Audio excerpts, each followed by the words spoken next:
Hello everyone, this is Rohan and in this video I am going to discuss about shallow foundations. Although at its core, foundations are a topic of geotechnical engineering, however my focus in this video is going to be from the point of view of building design and drawing. So let's get started by understanding what is a foundation. A foundation or a substructure is the element of a structure which connects the superstructure to the ground. Well, in layman language, if you have the ground level, the part of the structure which is above the ground level is called as the superstructure, and the part of the structure which is below the ground level is called as the substructure or the foundation. Here I have shown you a picture of a foundation. However, as you can see that this is in the construction phase, obviously, because if the construction is over, this part is going to be below the ground level and you will not be able to see it. Okay, so this is how a foundation looks, and after the construction is over you will not be able to see it as this is below the ground level. Now the word foundation comes from the Latin word fundere, which means base, or also to mean resting on ground. So therefore the major function of a foundation is to transfer the load on and off the structure to the ground.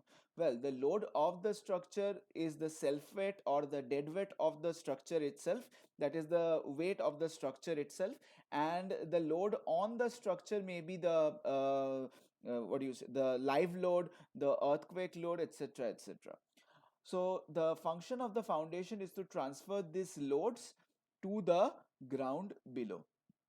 Now there are many factors based on which a foundation is chosen, but primarily there are two factors. The number one is the bearing capacity of the soil, and second is the load of the structure. In very simplistic term, a bearing capacity of the soil is nothing but the strength of the soil. However, in reality it is a little more complex. And secondly, the load of the structure, that means whether the load is less, whether the load is heavy. So based on these two factors we usually choose the type of foundation, which is again broadly classified into two parts. Foundations are broadly classified into two types. First is the shallow foundation and second is deep foundation. Let's see this a little bit in detail. Now I'll firstly discuss shallow foundation. Now if you can see here that here there is a foundation drawn here. This is the base of the foundation and this is the column. This is the discontinued column. I mean, above this the column exists, but I have discontinued it here. Now here is the ground level. This is the ground level. All right, so this is called as the width of the footing, and from the ground level to this point is called as the depth of the footing. Now based on the ratio of width of footing to depth of footing, we can select whether it is shallow or deep. According to Terzaghi, when the depth of the footing, right, is lesser than or equal to the width of the footing, then it is called as a shallow foundation. Usually it is provided when the strength of the soil is more or the load of the building is considerably less. A shallow foundation transmits the load to the soil strata at a shallow depth. Obviously, because if the depth of the footing is lesser than the width of the footing, that means this depth is actually quite less. All right. And what about deep foundation? The definition goes like, if the depth of the footing is more than the width of the footing, then it is called as a deep foundation. There are actually 9 criterias based on which we choose deep foundation. So I will just take up one in here where the load is more and the soil is a little weaker. However, I'll try and make a separate video on to what are the 9 criterias where we what are the 9 conditions where we choose deep foundation. And obviously the deep foundation transmits the load to a soil strata at a considerable depth from the ground level. What we will do for now is we will not discuss deep foundation. I'll try and make a different video for that. Right now let us concentrate on shallow foundation, that is where the depth of the footing is lesser than or equal to the width of the footing. So now we will see the subtypes of shallow foundations. Okay, the first type of shallow foundation is the isolated footing. Isolated footing. Isolated footing means if there is one column which is resting on one footing, then that footing is called as isolated footing. Here you see this one column is resting on this one footing, it is called as a pad footing. Now if you have a step like structure here which actually helps in the dispersing of the load at 45-degree angle, okay, so this is called as a stepped footing. However, still you see that is one foundation and one footing. And similarly you can see here that there is one column here which is resting on a sloped footing, okay, but however it is still one column and one footing, so all of these are called as isolated footing. Now please, I would like to point out something here, that in some cases the shape of this foundation may be round, it may be rectangle, it may be square, it may be trapezoidal, it doesn't matter, because we do not classify shallow foundation based on its shape. We classify shallow foundation based on the number of columns which are resting on the footing. So just to summarize this slide, if there is one column resting on one footing, it is called as an isolated footing, and further isolated footing can be subdivided into pad footing, stepped footing, and sloped footing. In the upcoming slides at the end, I'll take sloped footing a little bit in detail for giving you the dimensions which will be used for drawing the sloped footing. Okay, so the next footing that I would like to discuss is the combined footing. Okay, combined footing. What was the isolated footing? One column, one footing. Here, if there are two columns on one footing, it is called as a combined footing. Two columns, one footing. Okay, now there are three clear-cut conditions under which we provide combined footing. Number one, if two columns are very close to each other. Now, if two columns are very close to each other and if I try to provide isolated footings, then what will happen? The bases of the isolated footings will overlap each other, which is impossible to construct. So, therefore, if the two columns are very close to each other, then we provide a combined footing. Number one. Number two, if one of the columns is very close to the boundary line, for example, if you see this column, let's say if this is very close to the boundary line and if I try to provide a isolated footing here, then the base of the column will go on to the next site, okay, which will make the entire structure illegal. So therefore what we do is we kind of take the next column also into consideration and then try to provide a footing which is common to both of them. So in that case also we provide a combined footing. And the third and the last one is if there is a chance of uneven settlement in the column due to unsymmetrical loading. Now it may be so that one column has very less load on it and the other column is very heavy load on it. There is a chance, okay, there is a chance that there may be uneven settlement. So if there is isolated footing provided for each, each of the footing may settle differently, so and that will cause cracks in the structure. So to avoid that, what we do is instead of providing individual footings, we provide a combined footing so that the load the load is unsymmetrical coming from the top, but due to the same base of the footing, it will get equally distributed into the ground, so which will prevent it from settling unevenly. So whatever will settle, it will settle equally as a whole. Third is strip footing.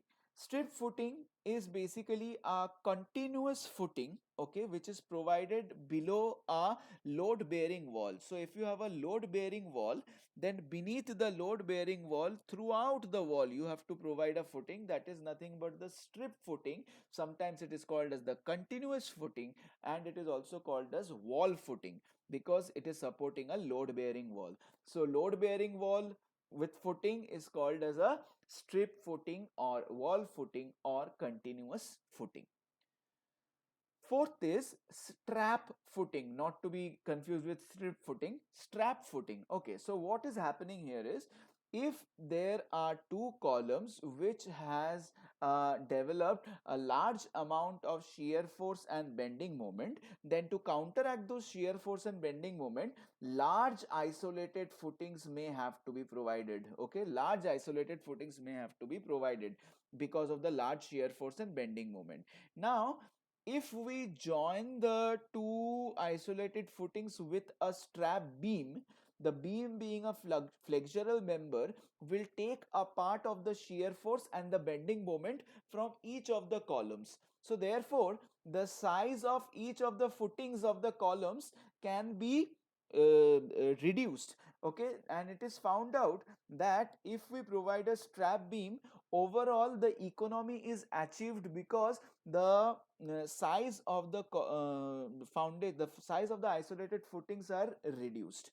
Okay, so this is strap footing, which is basically a strap beam connecting two isolated footings. And lastly, we have the raft or mat footing.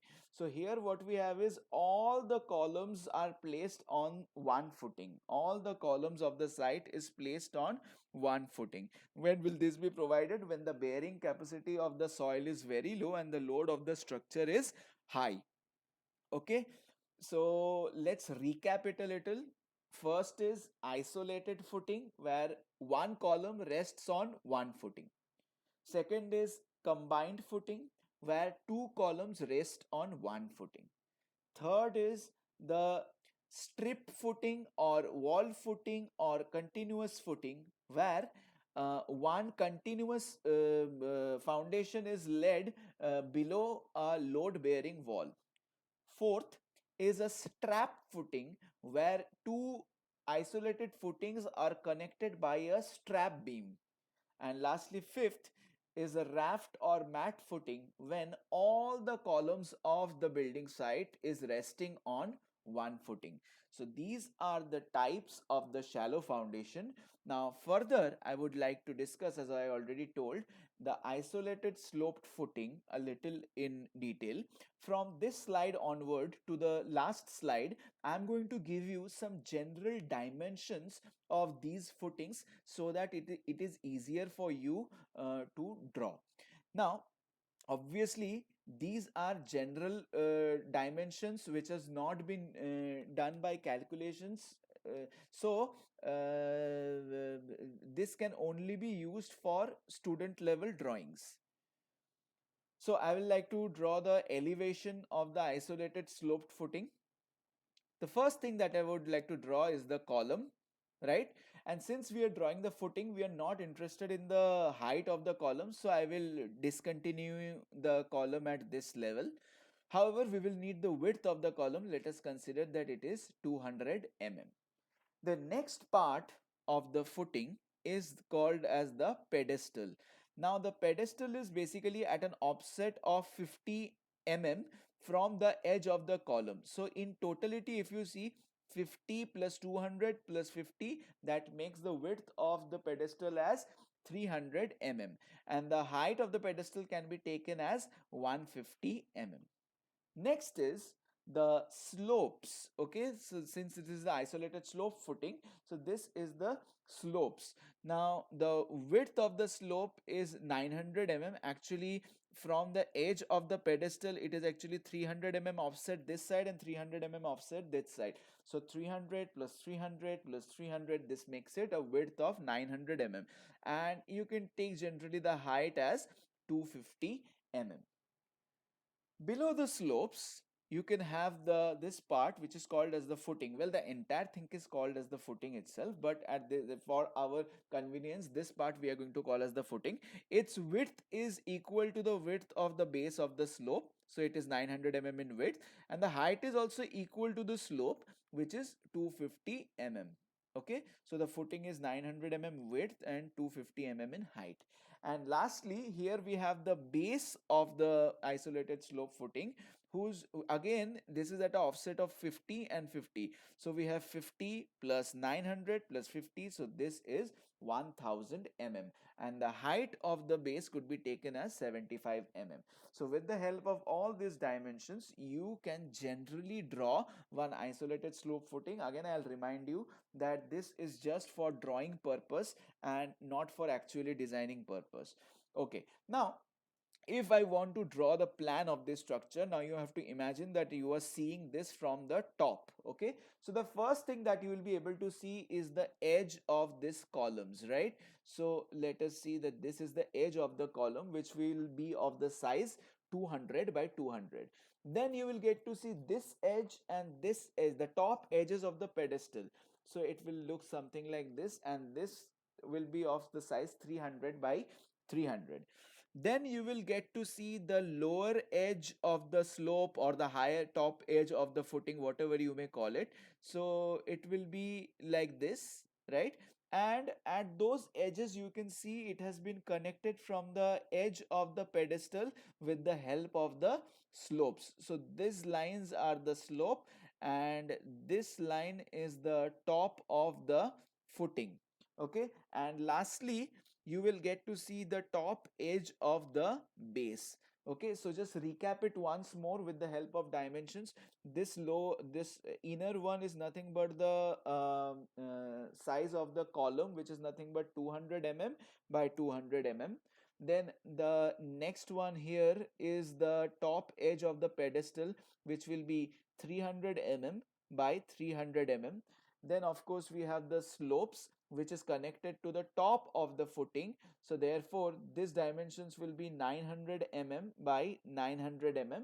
And lastly, this is the top of the base, which is top edge of the base, which is 1000 mm by 1000 mm. So this is very important for you, and in my next video I am going to show you how to use this to draw the foundation plan.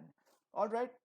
Now similarly, if you have a column of say 300, the dimensions will change something like this: 400, 1000, 1100. From a drawing perspective, it makes sense if you just remember these dimensions, because anyway you are not designing the foundation. So, and if one edge is 200, one edge is 300, that also could be done if you remember that this offset is 50, 50, and this offset is 300, 300, and this offset is 50, 50 again. So you just keep on adding that, and with different dimensions of the columns you can just come up with this diagram. As I already told you, you are anyway not designing it, so this is just a general dimension used for drawing purpose. Alright, now let's move on to combined footing. Now as far as drawing is concerned, you are going to use combined footing only for the first condition, that is if two columns are placed very close to each other, right? So I'm directly showing you the plan here. The reason being, you are going to usually show it in the plan only. So I am showing here two columns. I have not mentioned their sizes, as well as I have not mentioned the distance between them, so that I'm keeping it very general. So whatever your case may be, you can easily draw it. Okay, so outside this, the first thing that we have to draw is the pedestal. Now what is the offset of pedestal? We have taken it as 50 mm. So on the left we'll take 50 mm, on the top we'll take 50 mm, on this side we will take 50, and on this side we will take 50. So this becomes the top edge of the pedestal, right? As you can see, 50 mm, 50 mm, 50 mm, 50 mm on all sides. Then what we have to draw? We have to draw the slope. But in order to draw the slope, it is convenient for us to first draw the top edge of the footing. The top edge of the footing is again at an offset of 300 from the pedestal. So what I'll do is, here I'll take a 300 offset, 300, 300, and 300 offset. So what we have is the top of the footing, right? So here, as I have shown you, this distance is 300, this is 300, this is 300, and this is 300. So after we have drawn that, we can simply join these edges for drawing the slopes. And lastly, we know that the base is again at an offset of 50. So here on all four slides, I'll take an offset of 50 and I'll draw the base, right? So here you have a combined footing. Just note that again, I have not given this to any dimensions or even this distance. Even without the data, I am able to easily draw a combined footing. These two were in line, right? So let's just see what we have if these two are not in line. These two are not in line. It's very simple. Again, we will have to just keep on drawing the offsets, and automatically our combined footing will be formed. Number one, what is the offset of the pedestal? 50 mm. So 50 mm to the left, 50 mm to the top, 50 mm to the right, 50 mm to the bottom. This is the pedestal, right? Now again, next step is the slope, but it is easier for us first if we draw the top edge of the footing. So that what is that offset? That is of 300. So 300 on this side, 300 on this side, on the right as well as the bottom. So here I have the dimension, here I have the top edge of the footing. Next is I'll have to join this all four edges to mark as the slopes.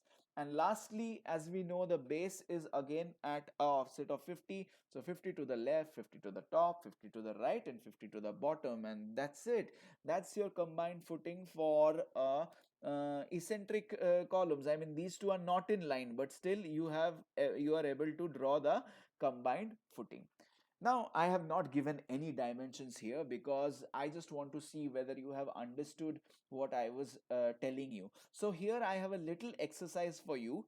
Let's say that this distance, that means from the extreme end of this column to the extreme end of this column, is 600 mm. 600 mm. Now what I want to know is what will be the size of the base. So if you have understood this lecture, you should be able to calculate this, and I want you to write that down in the comments below.